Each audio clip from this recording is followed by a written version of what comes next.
Well, welcome to this webinar entitled Put Your House on a Diet, Achieve Your Energy Efficiency Resolution. This is the final webinar of the month for StraightUp Solar with a focus on New Year's resolutions of various types. And I'm really happy to be able to partner with the Ecology Action Center here in Normal, Illinois on this webinar, and know that for all of you who have registered, that you will receive an email following the webinar with a link to the recording. So you will definitely have access to this for your use and reference later. So let's go ahead and get started. My name is Shannon Fulton, Vice President of Development with StraightUp Solar. I direct our Central Illinois office of about 25 people. We have 2 installation crews here in the central part of the state, with the rest of our corporate, with our corporate headquarters located in St. Louis, with another about 80 people located there, working on both sides of the river in solar.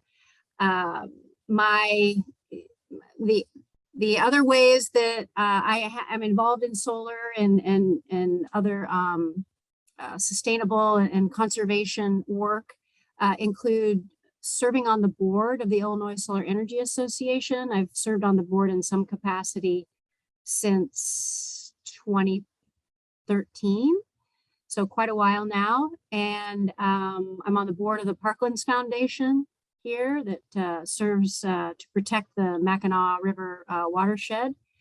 And I'm a solar ambassador for We Care Solar, a nonprofit organization serving low resource countries to provide electricity and communications for maternal health clinics. And I've done that work since 2014 in various countries in Africa and also in Nepal. And I'm very excited to be joined today by a very good friend, Larissa Armstrong, Assistant Director for the Ecology Action Center. Larissa, would you like to introduce yourself? Yes, hi, thanks, Shannon. As Shannon mentioned, I'm the Assistant Director at the Ecology Action Center. I manage the center's energy programs. That includes our BN Energy Bright energy efficiency program, a variety of renewable energy outreach programs, and we've done several group purchasing programs where we actually worked with StraightUp Solar to increase solar installations in the Bloomington, Normal, McLean County area here in Illinois. We are currently serving as a grassroots educator for Illinois Solar for All, which is a state of Illinois program to increase access to solar for low-income communities. Aside from energy programs, I also manage some of our clean water programs. I manage membership, and I recently became a Building Performance Institute certified building analyst and envelope professional. I'm really happy to be here today to talk to all of you about energy efficiency for your home. Larissa. So before we get started with the content for today's webinar, I wanted to start by sharing StraightUp Solar's broader vision. We certainly care about being a profitable business, but as a certified B Corporation, we also want to elevate onto the same plane as profitability, people, and planet. So we're considered a triple bottom line company with our broader vision to create a path for clean energy and a sustainable economy that honors our values and everyone's healthy and shared future. And speaking of those values that we hold very dear, we like to spell the word clear values with an E at the end. And those values include considering community first, being involved locally in the community, caring for the communities where we work, and our community of people that we both serve and employ. Lead what we call the Solar Tribe.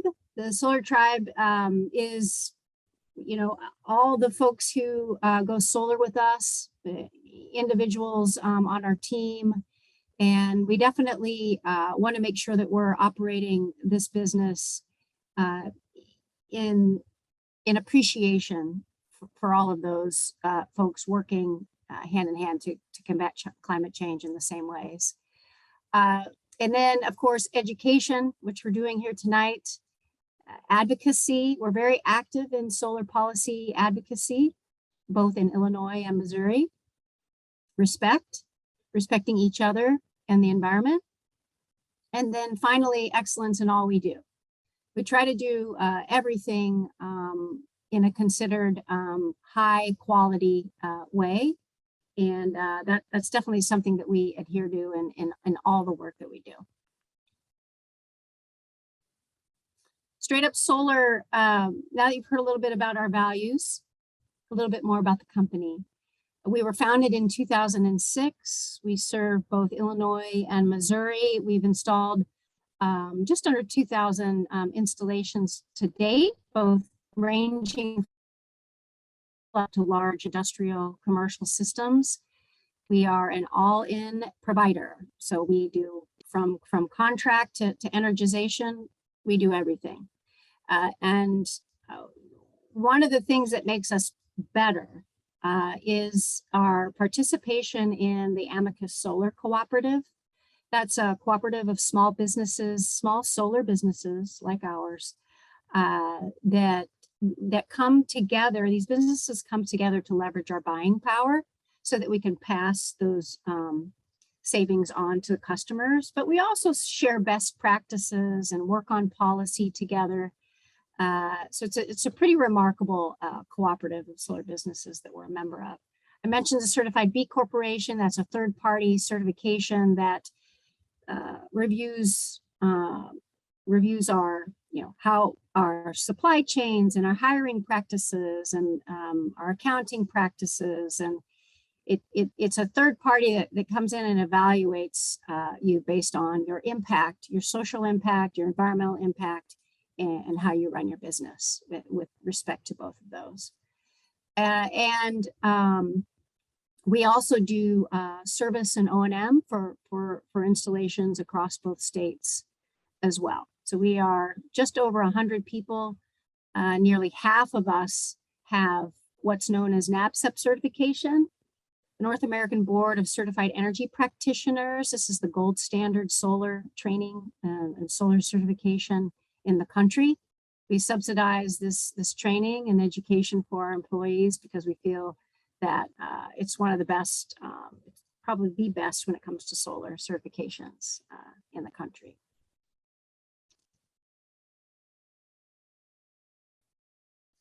So today's topics include, Larissa will start by giving you an introduction to the Ecology Action Center, some of the programming that they do. And then she'll talk about homeowner energy use characteristics, building envelope and energy efficiency strategies, utility energy incentives out there in the different utility service territories that help reduce the costs for people who want to employ energy efficiency measures. And then she'll hand it off to me and I'll talk about how solar works. Because once you've done and considered energy efficiency in your home, the next great step is to add solar to it to further control your energy costs.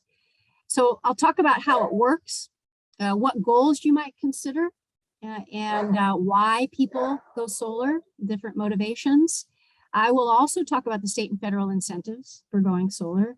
And then we'll close with the next steps. If you're interested in going solar or looking or getting help from the Ecology Action Center for energy efficiency measures, then we'll connect you at the end.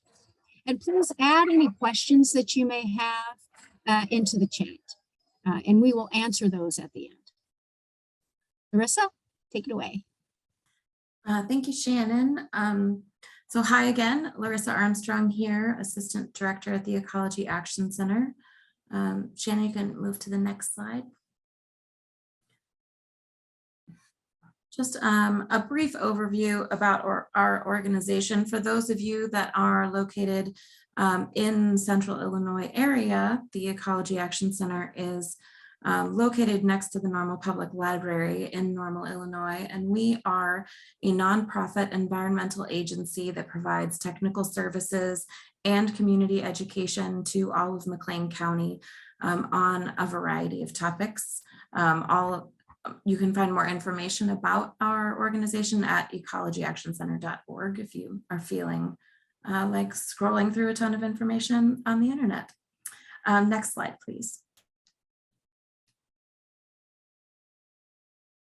We've been in the community for over 50 years. We started as just a kind of a one-off recycling collection for our community. Then as need for recycling increased, we became a recycling facility. But then when the municipalities took over recycling services, we kind of morphed into the technical services and education organization that we are today. A lot of the work that we do is to fulfill state and federal mandates for both the county, the city of Bloomington, and the town of Normal. But since we are a 501c3 nonprofit, we can also do supplemental fundraising to kind of add on to and enhance some of those programs. Some of our main program areas, we provide waste reduction education to the entire community. We do that through our Recycle Coach app and something online where people can kind of search to see what is recyclable and where. We promote composting through a variety of methods. We have clean water programming where we are educating the community on ways to reduce stormwater runoff pollution. We are working on a clean energy plan for the community. And Tree Core is our newest program that is sort of a spin-off of that clean air plan, where we are trying to plant 10,000 trees in our community every year for at least the next 10 years. So we have a lot of different program offerings, but obviously today I am here to mostly talk to you about our energy efficiency program. So BN Energy Bright is our energy efficiency program. I am in charge of that program. And oddly enough, it looks like I'm wearing the same shirt in one of those pictures that I have on today. That was not intentional, just a happy coincidence. The BN Energy Bright program has been around in our community since 2014. It launched when the municipalities, both Bloomington and Normal, have something called municipal aggregation, where they purchase energy at a reduced rate from an alternate energy supplier. And part of the mandates for participating in aggregation is to provide energy efficiency education to energy consumers. And so we told the municipalities that we would be happy to do that. The website bnenergybright.org has a lot of information on it, but the main way that we provide energy efficiency information to residents and small businesses is by conducting energy assessments of people's homes. And I do those for all Bloomington Normal residents in our area.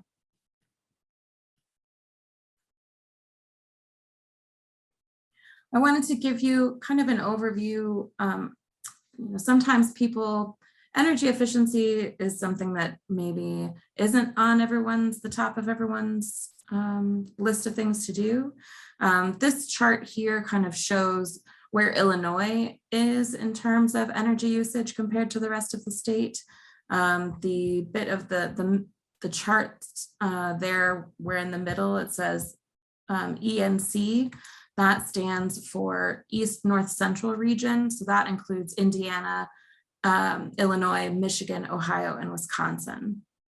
So Illinois households use close to 130 million BTUs of energy per year, which is significantly more than the US average. And high consumption, but Illinois does have lower energy costs than other areas. So high consumption with low costs means that we're paying similar amounts to other areas in the country, but people in Illinois are still spending about 2% more than the rest of the United States. Next slide. And this kind of shows you a breakdown of where that energy is being used. So obviously, because we have a colder climate here, the majority is being used for heating. And the majority of that in Illinois is coming from natural gas usage. And then appliance, electronics, and lighting is coming in next. Hot water heating still making up a pretty decent chunk, but air conditioning is the lowest amount being used. Next slide. So homes work as a system, right? Every part of your house is working together, and that creates the overall energy picture for your home.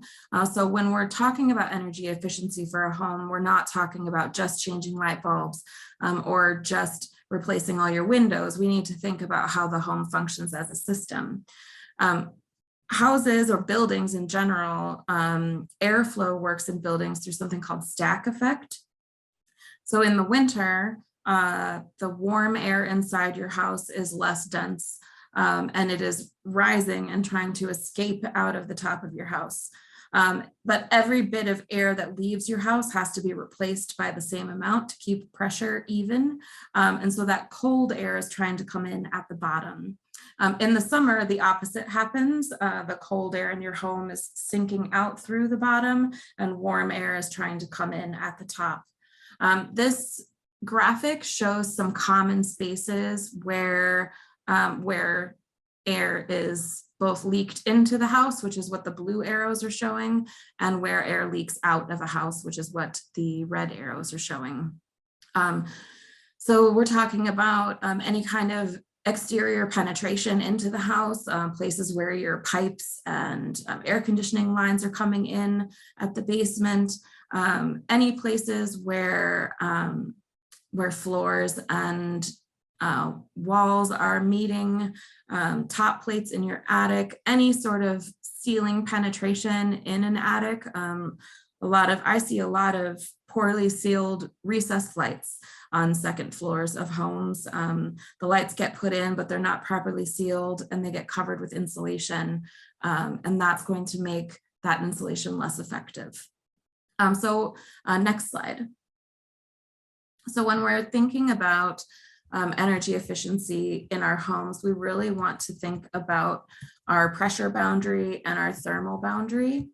The pressure boundary is the area where it's the air enclosure separating exterior and interior air.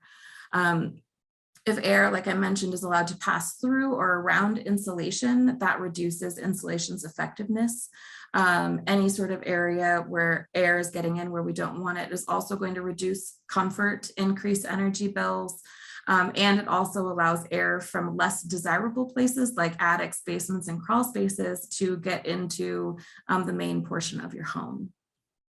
The thermal boundary is where your insulation is or should be located. So insulation needs to be in the correct place and installed correctly. And insulation is designed to slow the transfer of heat, whether that means keeping heat in and that's in the winter, we want that insulation to keep our heat in, or in the summer, we want it to keep the heat out. And so where that insulation is located represents the area of the house that you're going to be heating and cooling. So your pressure boundary and your thermal boundary really needs to align and be one line all the way around whatever portion of your home you are conditioning. And they need to work together. So that's kind of what this picture is showing, that red line. So this means that they have a conditioned basement, the conditioned main floor, and a conditioned second floor, and then they have a small attic space on the side. And so that red line is the pressure boundary and thermal boundary of the home. Next slide. So because houses work with stack effect and because air leaks make insulation less effective, really when we're thinking about the best ways to increase energy efficiency in our home, we want to seal air leaks. So you should start with your attic floor. So basically, you're going to be looking for any areas where there could be air infiltration from the main part of your living space up into the attic. And then once you get that whole area air sealed, you want to move down to the basement level and air seal there before you start messing around with any of the spaces in the middle of the house. And then obviously adding insulation to an attic, a crawl space, or a basement, making sure that your exterior walls are insulated. That is also you're going to see big increases in your home's energy efficiency. You can also increase the efficiency of your windows and doors. So windows might not necessarily need to be replaced. A lot of people, especially in the winter, think that windows are the primary culprits of energy inefficiency and or drafty feelings in the house. When we are standing next to windows in the winter, we are radiating our body heat to those windows. That creates a convective loop of air transfer or heat transfer that can make a window feel drafty, even if it's not. That's not to say that some windows aren't drafty. Some of them are. But storm windows and storm doors make a big difference. So you want to make sure if you don't have storm windows and storm doors, just adding those alone can reduce heat loss significantly in the winter. Or if you do get to the point where you need new windows, then getting double paned, high efficiency windows is going to be a big improvement. Next slide. But then we also have some easier things to remedy regarding energy efficiency in a home. Using programmable thermostats and actually using setbacks on those programmable thermostats can make a big difference. So even just setting your thermostat back several degrees when you're going to bed at night can save you quite a bit on your energy bills. We also recommend that people get annual service contracts for their HVAC units. Having someone come out just to make sure that everything is functioning the way that it's supposed to a couple times a year is a great way to make sure that that system is working as efficiently as possible. And I will say that if you do get to the point where you need to replace a furnace or a heating system, if you are considering pursuing solar, and even if you're not, upgrading to electric options can reduce the need for combustion appliances in your home, which can, combustion appliances do decrease air quality in a home and run the risk of leaking carbon monoxide into your home.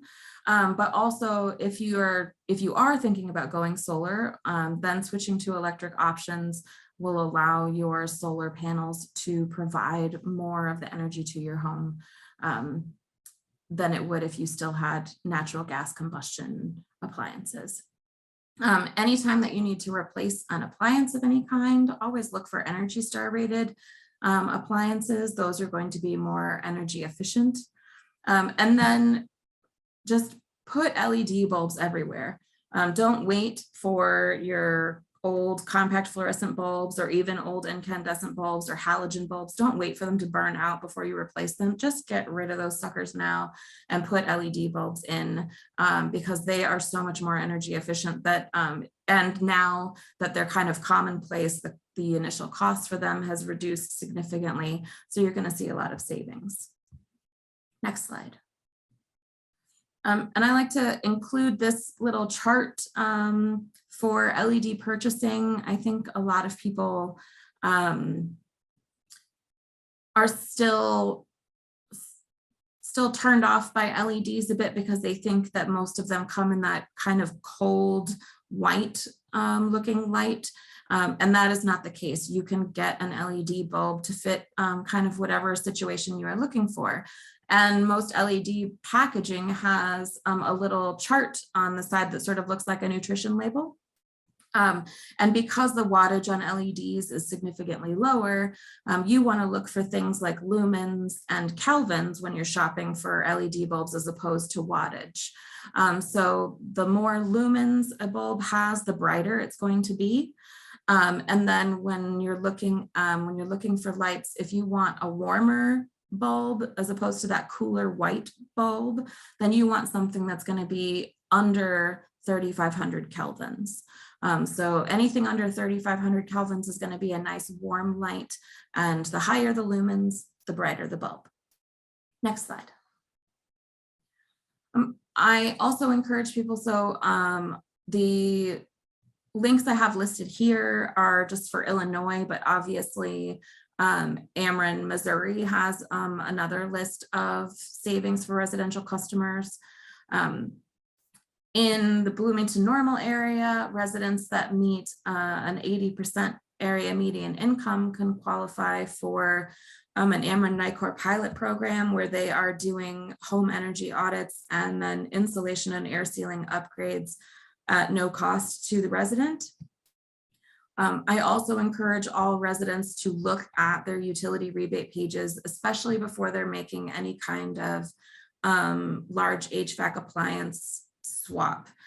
So Ameren does have, the Ameren Illinois site lists a lot of options, but you need to read the fine print because many of the options on the Ameren site are for residents that have Ameren electricity and natural gas, and that is not the Bloomington Normal area. That is the Champaign area, Peoria area. So just make sure you're reading the fine print when you're looking for incentives. NICOR Gas gives away a free water savings kit that any resident can sign up for, but all of these utilities offer either reduced rates for new HVAC equipment or rebates that you can send in for to get some money back when you're upgrading to more energy efficient pieces of equipment. And some of them, you know, if you're an Ameren customer and you swap out a natural gas hot water heater for an electric one, you can get some rebates there. You can also get money back for switching from a natural gas furnace to an air source heat pump for your heat. So those are just things to consider, and always check with the utilities for available rebates before you make any changes. And then lastly, if you do live in the Bloomington Normal area and you would like me to come and conduct an energy audit at your house, I would be delighted to do that. Here's information about our energy audit services. If you don't live in the Bloomington Normal area, I'm still happy to answer energy efficiency questions for people via email, or you can always call if you have questions. Any friend of StraightUp Solar is a friend of mine, so I am happy to assist anyone in whatever way I can. And I believe that that is it. That's all I got. Right. Thank you so much. Thank you. Apologize for missing Don Dykeman's initial information, but Don, for those of you who are interested in audits in the St. Louis area, Don's been doing this for a long time, and he's located in Alton area, I believe.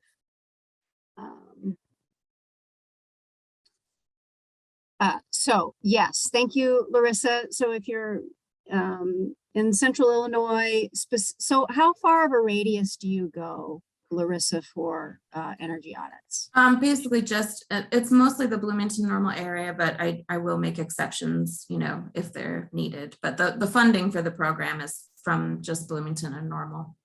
Okay, thank you. Okay, well, thank you very much. And I put in contact information. You've got links to the rebate programs. And like Larissa said, there's an equivalent program on the Ameren, Missouri side, no doubt. I'm sorry I didn't have that link at hand. Certainly if you have any other questions, you can also email hello@straightupsolar.com for on energy efficiency audit recommendations, but Don Dykman has certainly been doing it for a long time, and we would recommend working with him. Okay, so once you've considered energy efficiency measures for your house, you can consider another way to control your energy costs, and that is by adding solar panels to your home, your home or land, to your property. And there's nothing that says you have to do energy efficiency before you go solar. It's always a good idea to understand what your energy needs are currently, what they may be in the future. If you have a family, children that will soon be out of the house. I know that our electric bill went down when my daughter went off to college because she spends a lot of time in the shower. So things like that, as you have growing families that move out of the house, and you consider maybe what your short and long-term energy use may be, then you can work with StraightUp Solar to match that energy demand with a solar electric system that will help control your costs for energy into the long term, 25, 30 years. And if you're not familiar with generally how solar works, you can see in this diagram, hopefully, that a solar PV, a solar photovoltaic system consists of very few parts. The solar photovoltaic panels or modules that are installed either on your roof or in a ground space near your house convert the sun's photons into electrical current that is then drawn by loads in your home through the service panel. So the energy, the electricity produced by the solar panels is direct current. The electricity produced by solar panels is DC energy. And the other component in the solar electric system that converts DC power into alternating current, which is used by appliances in the home, is called an inverter. And that inverter is necessary to convert the electricity into a usable form in the home. And for most home installations, the system is interconnected through a backfit breaker in your service panel. And so therefore, the energy that's being produced by the solar array is used first in the home. For all loads will use the solar energy first. And if the demand in your home exceeds the amount of energy that your system is producing, then your utility meter, shown there as number 4, is a bidirectional meter, and it will simply allow the flow of energy from the grid to supplement what your solar array is producing at any given time. And of course, at night, you're going to draw from the grid. During the day, you're going to use the energy from the array. And should you produce more energy than you need at any given time, those kilowatt hours go back to the grid, and your utility will credit you on your next month's bill for the amount of kilowatt hours that you've exported to the grid for the benefit of others near you. And all the while, you'll be able to monitor how much energy your system is producing each day. There is an app, depending on what inverter you choose to go with. All of the technology has has an app now that you can download onto your phone or desktop computer, and you can check in on your system at any point to understand how your system is working.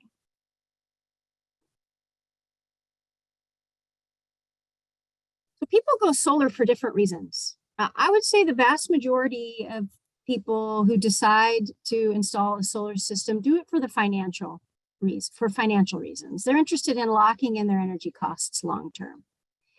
And but a lot of people on top of that want energy independence. They want to control their own, energy future. And by choosing to put a mini solar plant on their home and produce their own energy. A lot of people are also environmentally motivated, interested in doing what they can to combat climate change. And as I mentioned initially, protecting yourself against rising energy costs is another very common interest in folks looking at considering adding solar energy to their home. So when you look at your home or business or favorite nonprofit, when a project developer helps someone understand what their solar scenario may be, we look at sizing the system and designing the system to offset as much of your energy needs as possible. And in those decisions are what type of solar module best suits your location and your needs, what type of inverter is best. We look at the different roof faces, their slope, their height, and their orientation. Can we interconnect right into your service panel, or do we need to do what's called a line side connection? You know, the type of the interconnection that we make is one of the considerations that also impacts cost. How your roof and what type of roofing material is it? We would recommend that if your roof is within 8 years or so of needing to be replaced, that you replace your roof first. These solar modules have 25-year warranty. So these are in the category, these systems are in the category of low risk long-term investment. So you want to make sure that if you're about ready for a roof replacement, that you do that first, so that you don't have to remove the system later in order to re-roof your home. Because any removal at a later date will, I mean, it's a significant cost for us to come in and remove and replace the system. So replace your roof first if it's in need of replacement. We often put solar on, I mean, south is ideal for best solar production, but we put solar on a lot of east and west roofs, and those roofs produce about 15% less than a due south facing roof. But it's a nice addition to supplement the overall solar production at the site. It's very common. And then we also look at things like nearby trees. What are the age of the trees? Are they going to take on significant growth over time? Nearby buildings or light posts, power lines, wind loading, snow loading. You know, a solar model for your location will take into account local historical weather data. So if you live in Bloomington, for example, we use the Bloomington Regional Airport weather data over time to model a realistic solar production for your home. Similarly, we would use the St. Louis International Airport weather data as well if you're in the St. Louis area. And another thing to think about if you're considering going solar is the impact of squirrels. So if you have a solar array that's on the roof and you have nearby trees, we would always recommend a squirrel, a critter guard that can be installed at the same time as your solar installation to protect wires from squirrel damage, chewing on the wires or nesting underneath the array.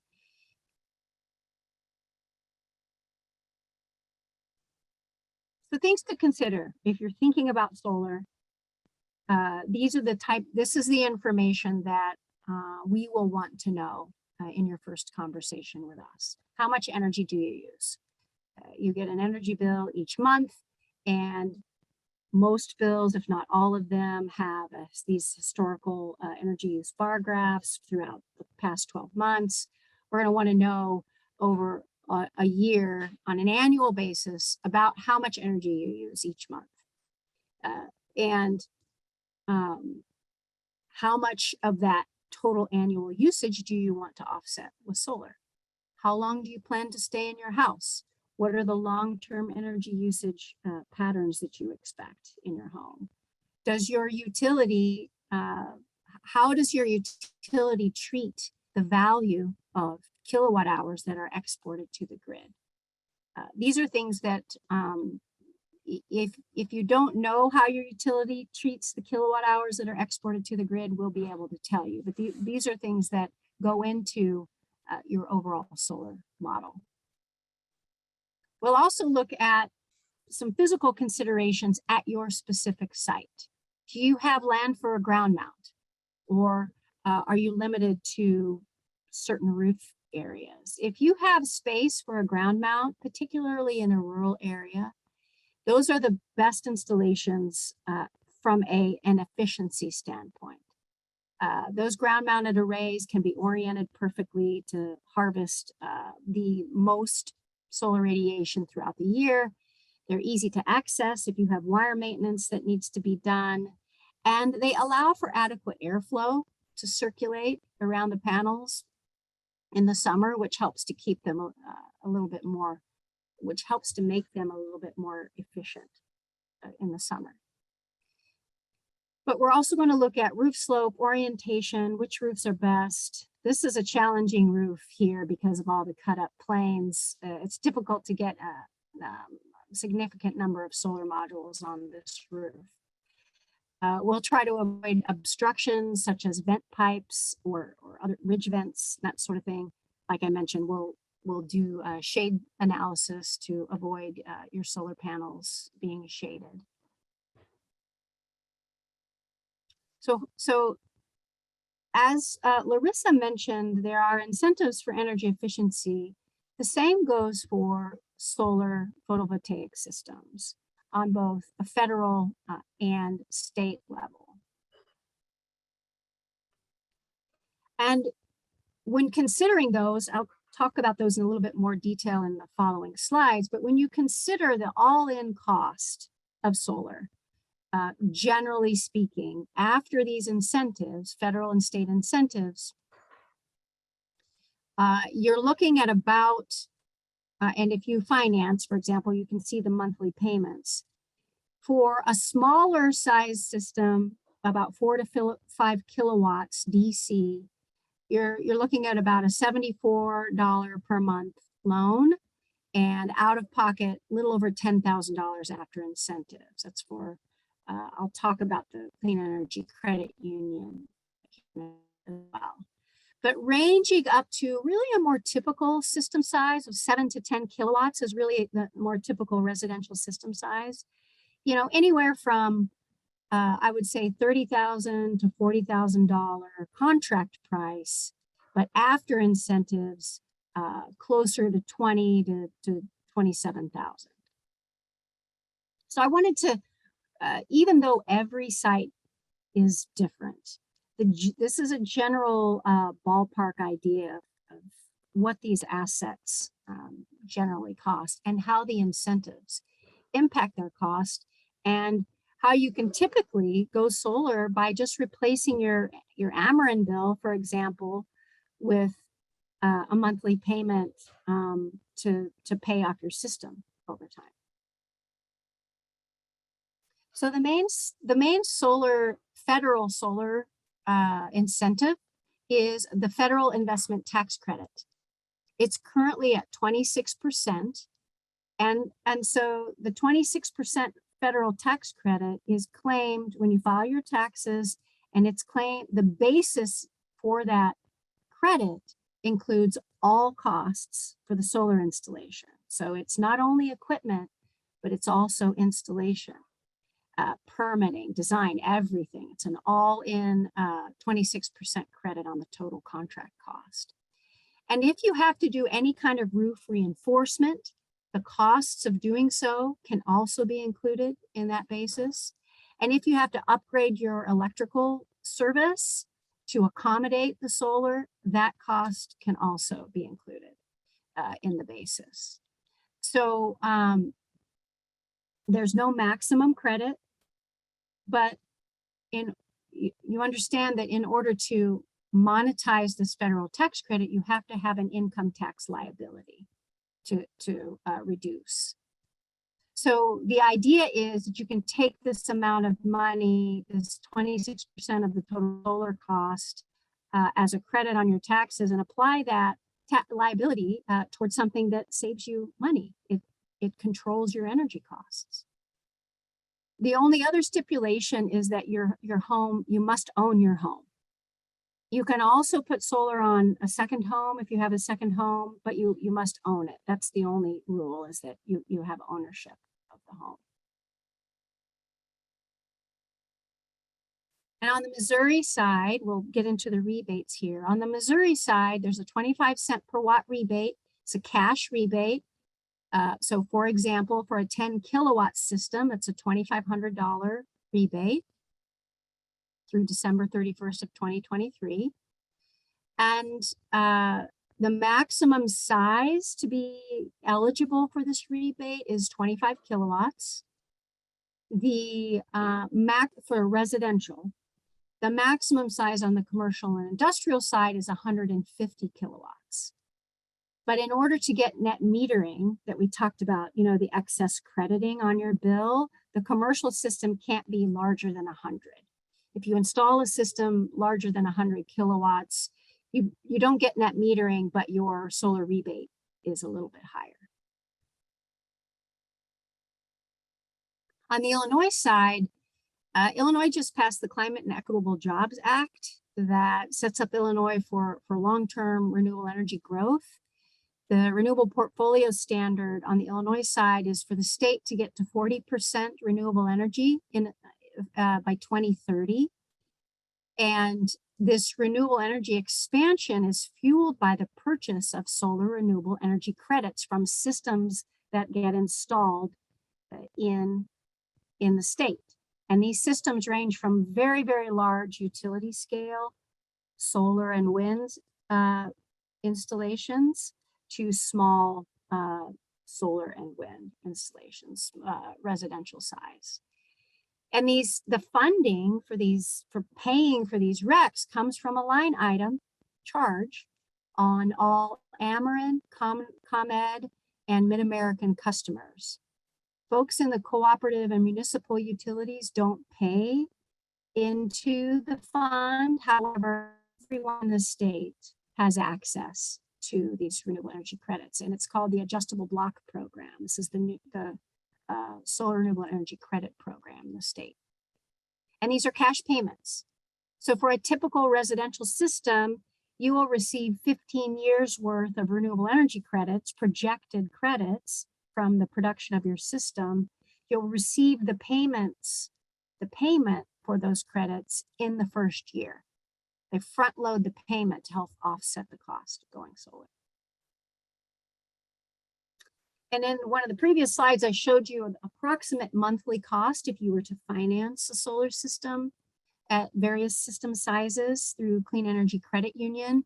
StraightUp Solar was one of the founding members of this credit union that's focused solely on clean tech, energy efficiency, electric vehicles, and electric vehicle chargers. You can finance any of these things through Clean Energy Credit Union. And there are some different structures that we can use to help with the timing of when the solar renewable energy credit payments come in, or the rebate comes to you on the Missouri side, and when the federal tax credit gets monetized. So we can do different types of loans, short-term and long-term loans, to accommodate your needs. And you can, as I mentioned, you can finance your energy efficiency measures through a green home improvement loan as well. It's a pretty cool financial institution that's really focused on clean energy technology. And if you do decide to go solar with StraightUp Solar, it's really easy. It's really easy to get started. I think Larissa is going to pop in the registration, or the link for you to fill out a really simple web form that asks for some basic information so that we can help get you started with the project developer. And a project developer will create a free proposal assessment that helps you understand your specific solar scenario, which will include analysis of energy usage, the preliminary design of a solar system to help offset that usage based on the area that you have available. And it will layer in the available incentives to show you an all-in pre and post incentive cost and how this will work to reduce your energy bills. And then you would sign up you would sign a renewable energy credit contract if you wanted to take advantage of those solar incentives through the state. On the Illinois side, we would apply for the Ameren rebate on your behalf. On the Missouri side, you'd sign a contract with us to move forward, and then you'd be in the hands of our project manager. That person would take you through beginning construction, through completion, handle all the paperwork with the utilities, and ensure that the construction process goes smoothly and is on budget. And then it's simply flipping the switch and off you go. And there on the Illinois side, there will be a few steps post installation where we do all of the paperwork for the SREC incentives. But we will, after your system is energized, then we will submit what's called the Part 2 information to trigger the solar renewable energy credit payment process with the adjustable block program. And then you get to enjoy your array for many years to come and control your energy costs for many years into the future, 25, 30 years. Thanks everybody for joining. And again, if you have any questions about energy efficiency, please reach out to Larissa. And if you're interested in exploring more about your solar scenario, please reach out to StraightUp Solar, and we'd be happy to help. Thanks again, and have a great evening. Thanks, everybody.